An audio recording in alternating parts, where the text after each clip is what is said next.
क्या आप ओसीडी से रिकवर होना चाहते हैं? सच सच बताइए, क्या आप सच में चाहते हैं? सच में चाहते हैं तो ये टिप्स नोट कर लीजिए। ये उन चीज़ों का निचोड़ है जो आज तक मेरे हर ओसीडी क्लाइंट ने यूज़ करी है, जो रिकवर हो गया है। मैं ये आपके साथ शेयर करना चाहता हूँ, ये सीक्रेट आपके साथ शेयर करना चाहता हूँ, जो मेरे एक्सपीरियंस, मेरी नॉलेज पे बेस्ड है, मेरे प्रैक्टिकल एक्सपीरियंस पे बेस्ड है। क्यों कुछ लोग ठीक हो जाते हैं और क्यों कुछ लोग ठीक नहीं हो पाते। कुछ कारणों की बात कर लेते हैं। पहले मैं ये बताना चाहता हूँ कि क्यों कुछ लोग ठीक नहीं होते। नंबर 1, या तो वो लोग अपने थेरेपिस्ट को सीरियसली नहीं लेते, या वो मन ही मन हार मान चुके हैं। उनको लगता है कि अब मैं ठीक ही नहीं हो पाऊंगा। अगर आपने ये सोच ही लिया है, इस कंडीशन को हम कहते हैं लर्न्ड हेल्पलेसनेस, यानी कि आपने मन से ही हार मान ली है। जब आपने मन से हार मान ली तो कोई कैसे आपको ठीक कर सकता है, राइट? दूसरी चीज़, लोग ठीक क्यों नहीं हो पाते, उसका दूसरा कारण है सिर्फ थेरेपिस्ट पे ही लीन ऑन हो जाना। उनको लगता है कोई डॉक्टर, कोई साइकोलॉजिस्ट, कोई थेरेपिस्ट, कोई काउंसलर ही मुझे ठीक कर सकता है। उन्हीं के ऊपर मैं भरोसा कर रहा हूँ, बस उन्हीं के ऊपर मैं रिलाय करके बैठ जाऊँ। मैं कुछ नहीं करूँगा, वो कुछ चमत्कार करेंगे। कोई गोली दे दो, कोई टेक्निक कर दो, कुछ कर दो मेरे ऊपर कि मैं ठीक हो जाऊँ। ये सबसे बड़ी ही गलतफहमी है आपकी। ओसीडी एक बिहेवियरल प्रॉब्लम है और थेरेपी तब तक ही असर करती है, तभी आपकी हेल्प कर पाएगी जब आप उस प्रोसेस में शामिल होगे, आप इक्वल रोल प्ले करोगे। थेरेपी को अगर मैं बहुत ही लेमन टर्म में समझाऊं, बहुत ही लेमन टर्म में, जो कि बहुत ही अलग है लेकिन फिर भी समझना है, एक क्लासरूम की तरह। एक टीचर कितना भी अच्छा टीचर हो, अगर एक बच्चा हो, कोई होमवर्क ना करे, कोई असाइनमेंट ना करे, कोई बिल्कुल पढ़ाई में ध्यान ना दे, कोई सेल्फ स्टडी ना करे, तो क्या उसके अच्छे नंबर आएंगे? Teachers doesn't matter, teacher and students collaboration matters. तो ये है दूसरी बड़ी गलती जो लोग करते हैं, पूरी तरीके से 100% थेरेपिस्ट पे रिलाय हो जाना, उनके ऊपर लीन ऑन हो जाना। फिर आते हैं तीसरी बड़ी गलती पर। तीसरी बड़ी गलती ये है, ये बोलना या ये समझना कि मेरे पास थेरेपी करने के लिए टाइम नहीं है, मेरे पास थेरेपी के लिए या थेरेपी के असाइनमेंट्स करने के लिए टाइम ही नहीं है। लेकिन ये सबसे बड़ा झूठ है। आपके पास अपने ओसीडी कंपल्शंस करने का टाइम है, आपके पास उन थॉट में फंसे रहने का टाइम है, इतना पीड़ा उठाते हो आप, इतना डिस्ट्रेस आपको होता है, उसके लिए आपके पास टाइम है। लेकिन एक थेरेपिस्ट के द्वारा दिए गए असाइनमेंट्स, टेक्निक्स और टूल्स और स्ट्रैटेजीज का यूज़ करने के लिए आपके पास टाइम नहीं है। ये सबसे बड़ी गलत फहमी है जो आपके आड़े आएगी आपके ट्रीटमेंट में, आपकी रिकवरी में। इस चीज़ को जल्द से जल्द अपने ज़िंदगी से, अपने जहन से हटा दीजिए। कितना टाइम लगता है एक असाइनमेंट और एक टूल को यूज़ करने में? अगर एक इंसान दिन में 10 से 15 मिनट भी निकाल लेगा अपने ट्रीटमेंट के लिए, तो वो रिकवर हो सकता है। आगे मैं इसकी बात करूंगा।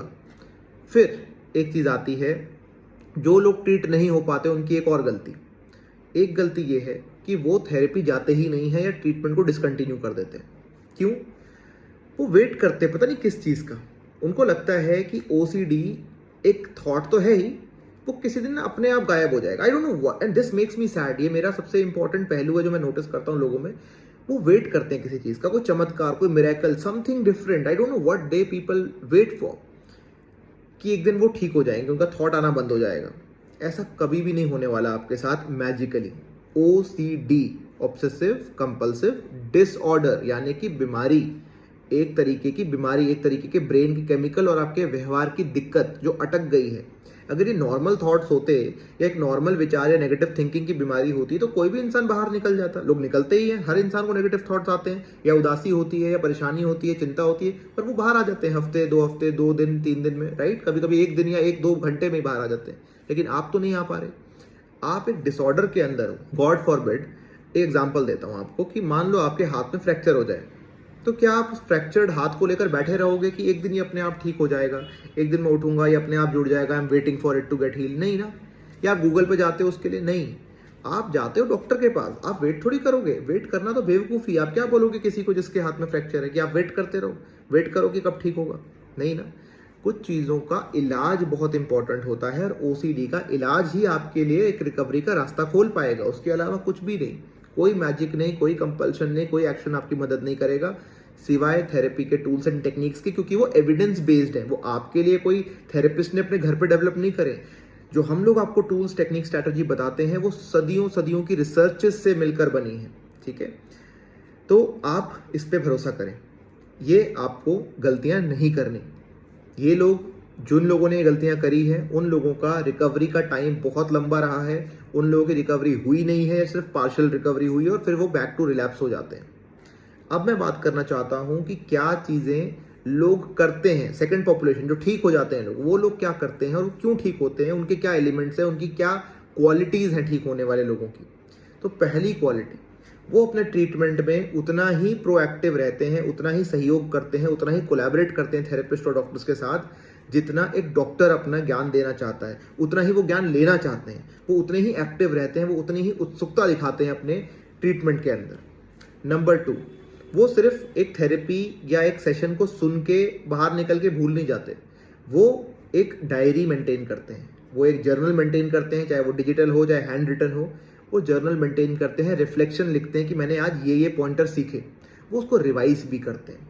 ठीक है, पॉइंटर्स को नोट करते हैं, अपनी जर्नी को डॉक्यूमेंट करते हैं। बहुत ज़रूरी पहलू है ये, हर एक इंसान जो रिकवर जल्दी हुआ है उसने ये किया है, वो डॉक्यूमेंट अपनी जर्नी को करते जाते हैं, हर एक दिन को डॉक्यूमेंट करते हैं, हर एक ओसीडी को कैसे डील किया उन्होंने, कौन से टूल्स कौन सी टेक्निक उनकी हेल्प कर रही है, कौन सी टेक्निक्स हेल्प नहीं कर रही है, डिस्ट्रेस कितनी देर चला, एंग्जाइटी कितनी देर हुई, थॉट ने कितना सताया, वो सब कुछ चीज़ें वो लिखते हैं क्योंकि आपकी जर्नी का डॉक्यूमेंटेशन आपका रिकवरी का पार्ट है।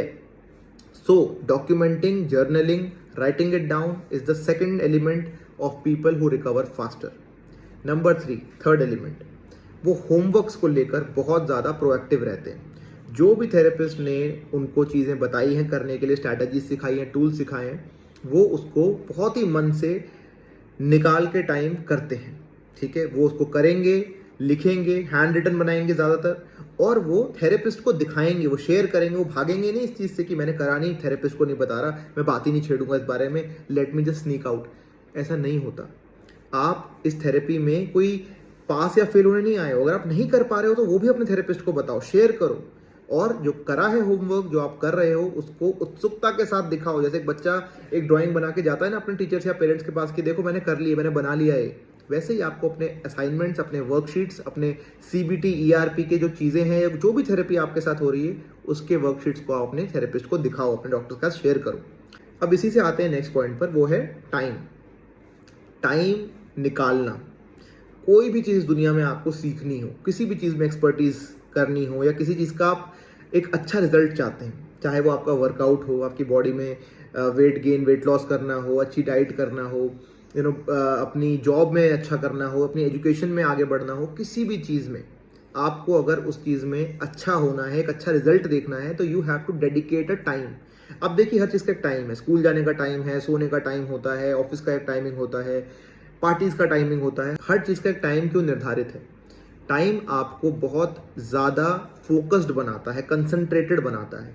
हर दिन एक टाइम फिक्स करते हैं लोग जो रिकवर हो जाते हैं, उनके पास एक टाइम होता है डेडिकेटेड कि ये 20 मिनट, ये आधा घंटा, ये 1 घंटा एवरी डे रिलीजियसली मैं बैठूंगा अपने असाइनमेंट्स, अपने वर्कशीट्स करने के लिए, अपने थेरेपी नोट्स बनाने के लिए, थेरेपी नोट्स को रिवाइज करने के लिए, और अपनी जर्नी को डॉक्यूमेंट करने के लिए। ये आपकी लाइफ का पार्ट हो जाता है। आप इसको ऐसा नहीं समझते यार आज छोड़ देता हूँ, कल करूँगा। दे डोंट प्रोक्रेस्टिनेट, क्योंकि उनको ठीक होना है। ऑलराइट, ठीक होना आपकी प्रायोरिटी होनी चाहिए। फिर एक और पॉइंट आता है, जो लोग ठीक होते हैं, इसी से जुड़ा हुआ पॉइंट है, वो अपनी लाइफ को रिकवरी फोकस्ड बनाते हैं। यानी कि मान लो, एग्जाम्पल मैं एक अलग तरीके से देता हूँ आपको, मान लो कि मुझे अपना वेट लॉस करना है, तो सिर्फ जिम जाना या वॉक करना काफ़ी नहीं है, मुझे अपने डाइट भी ठीक करना होगा, राइट, मुझे अपना सोने उठने का रूटीन बनाना होगा, प्रॉपर रेस्ट करना होगा, प्रॉपर एक्सरसाइजेस करनी होंगी, और ये तो मेजर चीज़ है। लेकिन इसके साथ साथ माहौल, the environment has to change. यानी कि मैं बताता हूँ क्या कहना चाह रहा हूँ। अगर आपको वेट लॉस करना है तो किचन में आपके अवेलेबल नहीं होने चाहिए जंक फूड्स, आपको हटाने होंगे, क्योंकि वो सामने रहेंगे तो आप तो फिर खाओगे, मन में क्रेविंग होगी। सेकंड, आपको उन लोगों का हैंग आउट कम करना पड़ेगा जो अल्कोहल लेते हैं या कोई भी ऐसी चीज़ लेते हैं जो आपकी हेल्थ के लिए हानिकारक है, या जो जंक फूड खाते हैं, आप उनके साथ हैंग आउट कम करो। या फिर अगर आप हैंग आउट कर रहे हो तो आपको रिकवरी के लिए अपने कुछ प्रोडक्ट्स रखने पड़ेंगे अपने पास, अपने हंगर को सेटिस्फाई करने के लिए। ऐसी चीज़ें होती हैं, तो माहौल बनाना ज़रूरी है। आप जब ओसीडी रिकवरी में होते हो तो क्या आपने माहौल बनाया?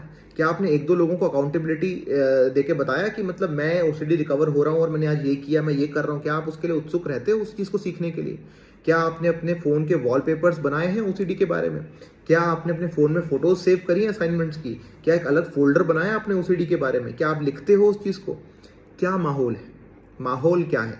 क्या आपने अपने वॉश बेसिन के आगे एक नोट लगाया है, स्टिकी नोट, कि नहीं, wash it once, one time formula, wash it fast. क्या आपने कहीं जहाँ जहाँ आपका ओसीडी ट्रिगर है, क्या आपने वहाँ पर लिखा है, एक रिमाइंडर लगाया अपने आप को? क्या रोज उठ के अपने आप को रिमाइंडर देते हो, अफर्मेशंस करते हो? माहौल है आपके दिमाग में?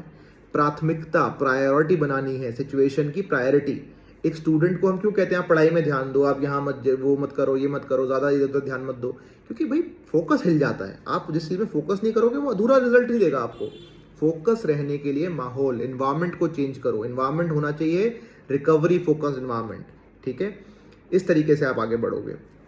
और एक लास्ट क्वालिटी मैं बताता हूँ, हमेशा थेरेपिस्ट पे भरोसा करके थेरेपी की सीरियसनेस को समझो और कंटिन्यू करो। बिहेवियर का बदलना ओवरनाइट काम नहीं है। जो लोग रिकवर हुए हैं उनका एक लास्ट और इम्पॉर्टेंट एलिमेंट जो मैं बताता हूँ वो ये है, उन्होंने प्रोलॉन्ग थेरेपी करी है। उन्होंने थेरेपी को कोई लिमिटेड टाइम की चीज़ नहीं समझा। उन्होंने ये नहीं पूछा मुझसे आके कि सर कितने सेशन, 2 सेशन, 3 सेशन, 6 सेशन। ये सेशन पूछ सकते हो आप कितने लगेंगे, you have a right to ask that, but आप उसको एक वो नहीं बना लेते हो कि नहीं इतने सेशन में ही ठीक होना है मेरे को, नहीं तो मैं फिर ठीक नहीं हो पाऊंगा, मैं इससे ज़्यादा कुछ नहीं कर पाऊंगा। नहीं, आप बोलो कि हाँ ठीक है मैं ये सेशंस लूंगा, लेकिन I am open to change. चाहे जितना भी मर्जी टाइम लगे, ज़्यादा लगे या कम लगे, मैं इस जर्नी में आपके साथ हूँ। थेरेपिस्ट को बोलिए, डॉक्टर को बोलिए, और मैं पूरी तरीके से इसमें सम्मिलित हूँ जब तक आप और मैं मिलकर ठीक नहीं हो जाते इस ओसीडी से। आपको इस तरीके का एटीट्यूड अपने पास रखना होगा। कोई टाइम लिमिटेशंस अपने ऊपर पुट मत करिए। एक एडिशनल पॉइंट बताना चाहूँगा मैं कि जो लोग रिकवर होते हैं उन लोगों में मैंने हमेशा एक चीज़ देखी है, वो है सेल्फ बिलीफ। ओके, खुद पे भरोसा होना। वो लोग हार नहीं मानते, वो फाइटर्स होते हैं। That's why I call everyone OCD warriors. वो वॉरियर मेंटालिटी रखते हैं, वो विक्टिम मेंटालिटी नहीं रखते। वो अपने ओसीडी को एक विक्टिम कार्ड की तरह यूज़ नहीं करते, या अपने आप को ये नहीं फील होने देते कि मैं एक बिल्कुल ही बैठ गया हूँ, मैं निराश आदमी हूँ, मैं एक पेशेंट हूँ। वो कहते हैं हाँ ठीक है, एक चीज़ हुई है जिसका सोल्यूशन है। मेरा थेरेपिस्ट, मेरा डॉक्टर जो इतना एजुकेटेड है, जो इतना एक्सपर्ट है, वो मुझे बता रहे हैं कि इसका सोल्यूशन है, तो वो झूठ तो नहीं बोलेंगे मुझसे। I am going to a credible source. तो इसका मतलब है मुझे यकीन रखना होगा इस प्रोसेस पे और अपने ऊपर कि मैं रिकवर हो सकता हूँ। अगर इतने सारे हज़ारों लोग रिकवर हो सकते हैं तो मैं भी हो सकता हूँ।